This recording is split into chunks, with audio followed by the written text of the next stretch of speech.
হ্যাঁ, কি অবস্থা? গুলি কালো চালাচ্ছে। কালো জামা পরে, কালোগুলো।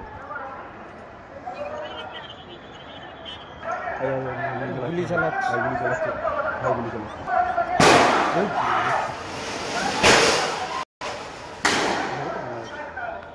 গুলি চালাচ্ছে রে।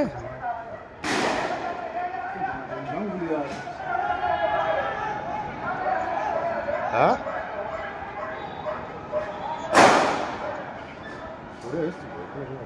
নিচের দিকে চালাচ্ছে, উপর দিকে চালাচ্ছে, নিচেতে হামলাকারীদের মারছে, যারা হামলা করছে তাদের মারছে।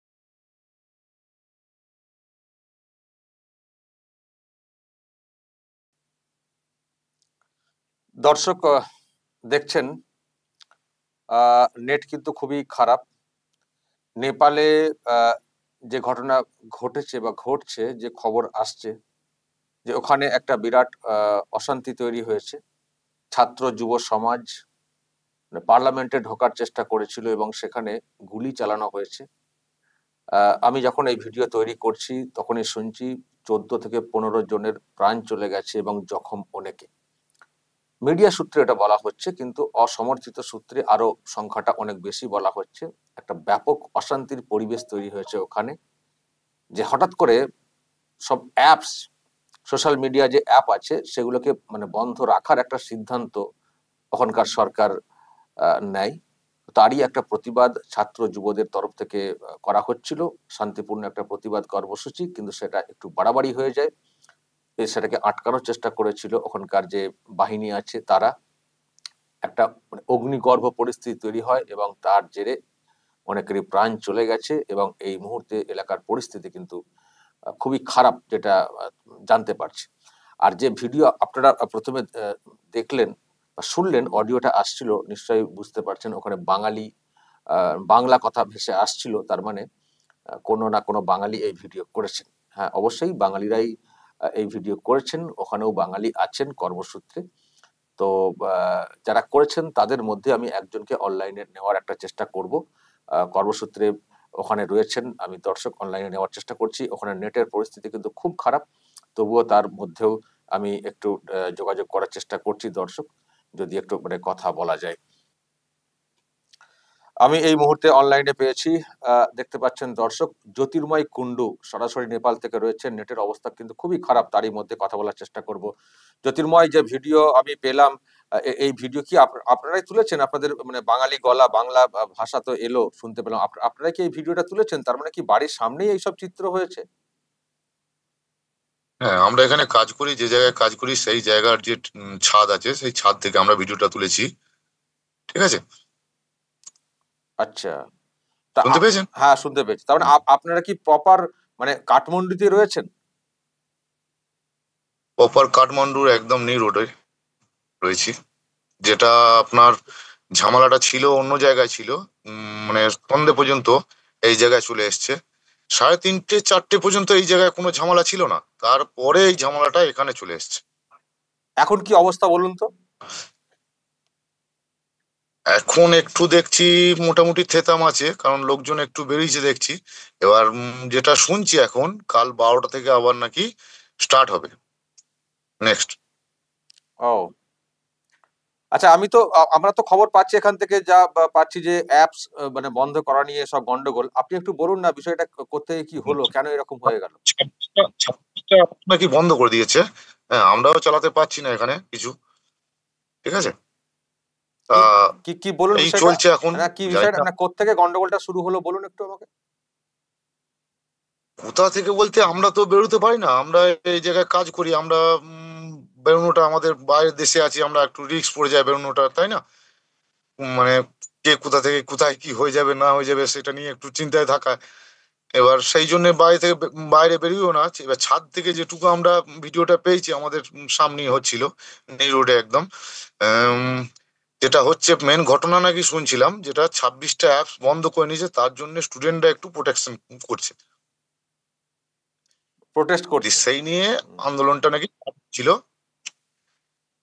এটা আমরা কালকেই শুনেছিলাম, আজকে নাকি নেপালে একটা জুলুস বেরোবে, কালকেই শুনেছিলাম। তা সেটা যে এত বড় হবে সেটা ভাবিনি, বুঝলেন তো। ওকে, এবং এবং আপনারা বিল্ডিং থেকে ছবি তুলছেন এবং সেখানে পরিষ্কার দেখতে পাওয়া যাচ্ছে যে গুলি চলছে। ফলে আপনাদের মধ্যে তো নিশ্চয়ই একটা বিরাট হ্যাঁ, আতঙ্ক কাজ করছিল যে সামনে থেকে দেখছেন গুলি চলছে। যথেষ্ট যথেষ্ট আতঙ্ক আছে, যে যেমন আমরা আজকে খাবার আনতেও বেরোইনি আজকে আজ রাতে, তো কি খাবেন তাহলে? বুঝলেন কিনা।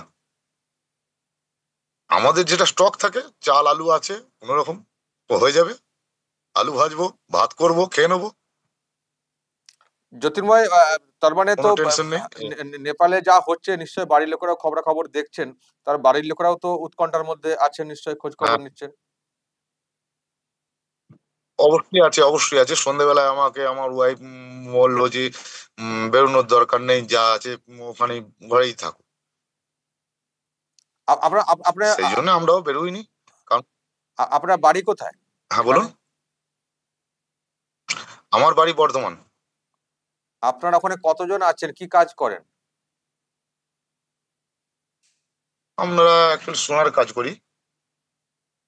মানে কত বাঙালি? 8 জন আছি আমরা ওখানে সব। আপনি কি যেখানে কাজ করেন সেখানেই কি সবাই আছেন নাকি বাঙালিরা?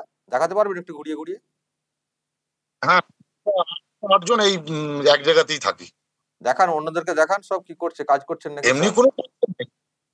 কোনো টেনশন নেই, সুন্দর জায়গা, সবই থাকি আমরা, ভালোভাবেই থাকি। কিন্তু আজকে হঠাৎ এই পরিস্থিতি একটু খারাপ হয়েছে, কি করা যাবে। বর্ধমানের কোন এলাকায় বাড়ি কালকে আবার আপনাদের? শুনছি 12টা থেকে। বর্ধমানে আমার মন্তেশ্বর থানা। মন্তেশ্বর। তার মানে আপনারা ওখানে পরিযায়ী শ্রমিক, তাই তো? হ্যাঁ, অ্যাকচুয়ালি তাই।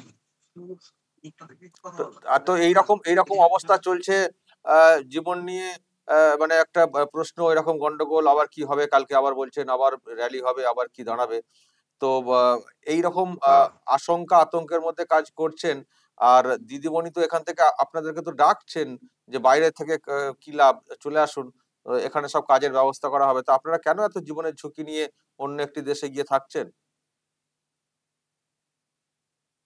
দেখুন, দিদিমণি ডাকছে ঠিকই, 5,000 টাকার জন্য দিদিমণি আমার সংসার চালিয়ে দেবে? আমার ছেলের খরচা আছে মাসে 11,000 টাকা, 5,000 টাকা কি করে চলবে আমার, তাই না? ছেলে কি করেন? এটাও ভাবতে হবে না। ছেলে করে বলতে, ছেলে পড়ে, এখন ক্লাস 7-এ পড়ছে, ইংলিশ মিডিয়ামে পড়ে। এবার সেই খরচা করতে পাবো আমি, তাই না? ফ্যামিলি কি এখানেই আছে নাকি ওখানেও?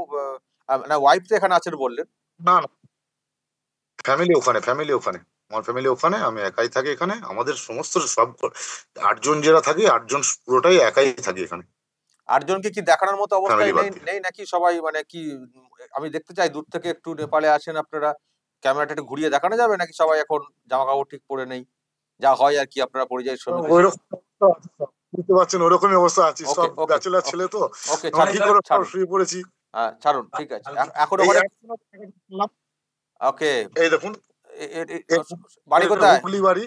হুগলি কোথায়? হুগলি কোথায়? মেমারি, মেমারি, আচ্ছা, মেমারি। বর্ধমান মেমারি বাড়ি। এই একজন আছে দাদা, আমাদের হচ্ছে মেদিনীপুর ঘাটাল থানা। ঘাটাল পাশেই তো, এই হচ্ছে আরামবাগের মেদিনীপুর পাশেই। হ্যাঁ। আর হ্যাঁ, যাক, এতজন আছেন, হ্যাঁ, এত আর দূরে গিয়ে আছেন, এত দূরে গিয়ে আছেন, সবাই কি ওই ইনি কোথাকার? এই আছে দক্ষিণ 24 পরগনা। দক্ষিণ 24 পরগনা, বারাইপুর থানা। বাহ বাহ। তো এই সব দাদা, হ্যাঁ, আমি হাওড়া আমতা। এই হচ্ছে হাওড়া আমতা, আমতা। পুরো রাজ্য ছড়িয়ে। হ্যাঁ, হ্যাঁ, হ্যাঁ। আমরা সব ডিস্ট্রিক্ট, আমরা পুরো রাজ্য ছড়িয়ে কিন্তু থাকি একসঙ্গে, ভাই ভাইয়ের মতো আমরা। সবাই কি ওই মানে দিদিমণির ডাকে সাড়া দিচ্ছেন না? কেউ আসবেন না বলছেন নাকি? মাথা টাথা খারাপ হয়েছে নাকি? আচ্ছা, ওইখানে 5,000 টাকা দিলে হয়ে যাবে? এখানে দিনে 1,000 থেকে 1,500 টাকা ইনকাম দিনে। তাহলে ওখানে 5,000 টাকা দিলে হয়ে যাবে, সংসার চলে যাবে, ছেলে বউ মা সবাই চলে যাবে। বুঝেছি। উনি বেকার বেকার ভোট রাজনীতি করছে, আর কিছুই নয়। দিদিমণি খালি ভোট রাজনীতি করছে।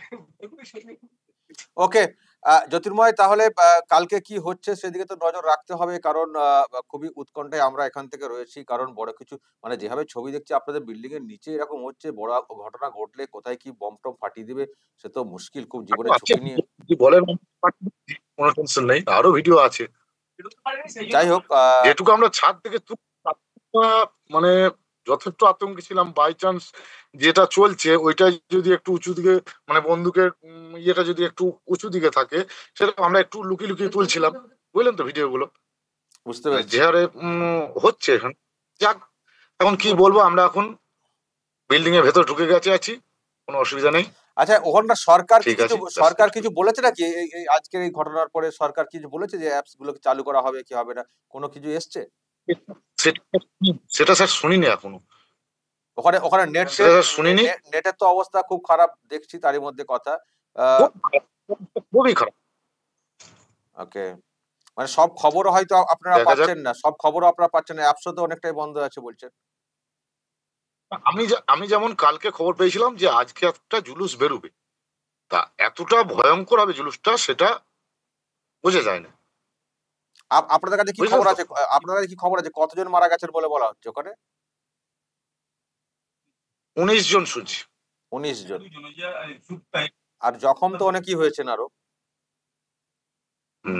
নিউ রোডের মধ্যে আমরা যেখানে আছি সেখানে 2 জন, আর যেটা হয়েছে আমাদের থেকে একটুখানি এগিয়ে গিয়ে ধরুন 5 কিলোমিটার, 7 কিলোমিটার, 3 কিলোমিটার এরকম সংসদ ভবন যেটা আছে আমাদের একটুখানি দূরেই আছে, সেখানে হয়েছে মেন ঝামেলাটা, সেখানে হয়েছে। ওকে, সেখানে 16-17 জন মারা গেছে সংসদ ভবন, যেটা নেপালের সংসদ ভবন যেটা আছে। কালকে কালকে তার মানে কি আরো গন্ডগোল হতে পারে? বডি যেহেতু পড়েছে, আরো মনে হয় বিক্ষোভের আঁচ বাড়বে না? অবশ্যই, এটা তো ডাইরেক্ট বলেই দিচ্ছে যে এখানে জিএন কি একটা দেখাচ্ছে না, জিএন এর নেতা যেটা আছে হ্যাঁ, সে তো বলেই দিচ্ছে কাল আরো প্রোডাকশন হবে। ওকে জ্যোতির্ময়, আপনার কাছ থেকে আমি তথ্য কিছু পেলাম। পরিযায়ী শ্রমিক হিসেবে অনেকটা দূরে গিয়ে কাজ করছেন এমন একটা দেশ, সেখানেও যদি এরকম অশান্তির খবর আসে আমরাও নিশ্চয়ই উৎকণ্ঠার মধ্যে থাকবো বই কি। সাবধানে থাকবেন এবং খুব মানে হাড় হিম করা সব ভিডিও আপনারা দেখাচ্ছেন বিল্ডিং এর নিচে থেকে তোলা, নিচে এরকম ঘটনা ঘটেছে। আমরা আমরা যেন আপনাদেরকে হাসি হ্যাঁ, মুখেই দেখতে পাই, বরাবর হাসি মুখেই ফিরে আসবেন। যদিও দিদির ডাকে আপনাদের মুখে হাসি নেই, আসি। সেটা পরিষ্কার বুঝতে পারছি। বর্ডারটা খুলে আজ থেকে নাকি শুনছি ইন্ডিয়ার বর্ডার বন্ধ করে দিয়েছে। আচ্ছা, ইন্ডিয়ার বর্ডার বন্ধ করে দেবে? ইন্ডিয়ার আচ্ছা, আজ ওখানেও থেকে নেপালেও কি প্রচুর বাঙালি আছেন নাকি কাঠমান্ডুতে বা আশপাশে? আশপাশে সবই বাঙালি, এখানে নেপালি কেউ নেই এখানে। এই রাত্রেবেলা এখানে বাঙালি ছাড়া কেউ নেই। সব কি মানে ওখানে কি ধরনের কাজ হয়? মোটামুটি মানে সোনার কাজ আর কি কি ধরনের কাজ হয় ওখানে? সব সোনার, সবই সোনার। ওকে, অসংখ্য ধন্যবাদ। সবই সোনার কাজ। 8 লাখ ধরুন, এই এলাকাটায় কাজ করি আমরা। কত? 7 থেকে 8 লাখ। 8 লাখ? 7 থেকে 8 লাখ কি বলেন আপনি? বাঙালি, শুধু বাঙালি। বাবা, ওখানে পুজো করেন নাকি আপনারা, দুর্গাপুজো? হ্যাঁ হয়, দুর্গাপুজো, কালী পুজো, সরস্বতী পুজো, বিশ্বকর্মা পুজো। তার মানে বিরাট সংখ্যায়, বিশ্বকর্মা পুজো তো ঘরে ঘরে। তার মানে বিরাট সংখ্যা দিয়ে আপনারা ওখানে আছেন। ওকে, হ্যাঁ, ভালো থাকবেন, সাবধানে থাকবেন। যে পরিস্থিতি তৈরি হচ্ছে তার মধ্যে থেকে নিজেদেরকে বাঁচিয়ে রাখতে হবে। ভালো থাকবেন। Thank you. দর্শক শুনলেন, জ্যোতির্ময় কুণ্ডু সরাসরি ছিলেন নেপালের কাঠমান্ডু থেকে। একটা উৎকণ্ঠা তো আছেই, আজকে যেটা হয়েছে কালকে আবারও ক্ষোভ বিক্ষোভ চলবে, যেহেতু আজকে বডি পড়েছে, ফলে আগামীকাল কি দাঁড়াবে পরিস্থিতি সেটা কালই হয়তো পরিষ্কার হবে। তবে যে ভিডিও দেখলেন আপনারা, সত্যি মানে হাড় হিম করা, যে বিল্ডিং এ রয়েছে, নিচে এরকম গুলিগোলা চলছে, তো তার মধ্যেই ওনারা আছেন, এখনো আছেন, নিরাপদে আছেন বলে ওনারা বলছেন। আমরা চাই ওনারা নিরাপদে থাকুন, কিন্তু এটাও শুনলেন যতই ওখানে যাই হোক না কেন, জীবনের এইসব নিয়ে প্রশ্ন চিহ্ন থাকুক না কেন, দিদির ডাকে তারা কিন্তু আসতে চান না, কারণ এই 5,000 টাকার বিনিময়ে আসুন আসুন সব দেখে নেব, এতে কিন্তু ওনারাও বিশ্বাস করতে পারছেন না। এটাও কিন্তু পরিষ্কার, এবং বললেন ভোট রাজনীতির জন্য দিদিমণি এইসব করছেন। দর্শক বলবেন আপনারা যা বলার, গোটা রাজ্যেরই কার্যত বিভিন্ন জেলার লোকজনই ওখানে আছেন, দেখতে পেলেন সবারই একই মত। তো এবার আপনাদের কি মতামত অবশ্যই বলবেন, যা বলার নেপালে যা হচ্ছে এবং ওনাদের যে পরিযায়ী শ্রমিক হিসেবে যে অভিমত অবশ্যই বলবেন, এবং নজর রাখবেন আরামবাগ টিভিতে।